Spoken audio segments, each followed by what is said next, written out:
আসসালামু আলাইকুম বন্ধুরা, আজকে আমি তোমাদেরকে শেখাবো তোমরা কিভাবে ইউটিউবে শর্টস ভিডিও আপলোড করবে সঠিক নিয়মে। তো তার জন্য ইউটিউবটা ওপেন করে নিতে হবে। তো তারপরে নিচে প্লাস আইকনে ক্লিক করবে, মাঝখানে ক্লিক করার পর তোমরা তোমাদের নিজের গ্যালারিতে চলে যাবে। এটা শর্টসে করে গ্যালারিতে যাবে। তো নিজের পছন্দ মতো কোনো যে ভিডিওটি তোমরা আপলোড করবে সেই ভিডিওটি সিলেক্ট করে নেবে। তো আমি এখানে সিলেক্ট করে নিয়েছি। তারপরে নেক্সটে ক্লিক করব, নিচে ডানে ক্লিক করব। সো ক্লিক করার পর এটা যদি লোডিং হয়ে যায় তোমাদের সামনে ঠিক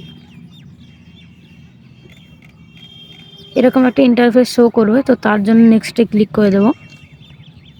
সো এখানে তোমরা কি যে কোনো একটা কিছু লিখতে পারো, তোমাদের ভিডিওর ওপরে কিছু একটা লিখবে, তোমার যেটা ইচ্ছে তুমি এটা সেখানে বসিয়ে দেবে লিখে।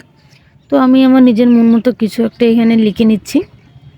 সো লিখে নেওয়ার পর তোমরা নিচে আপলোডে ক্লিক করবে। তো দেখো তোমাদের ভিডিওটি আপলোড হয়ে গেল, লোডিং হলে আপলোড শেষ হয়ে যাবে।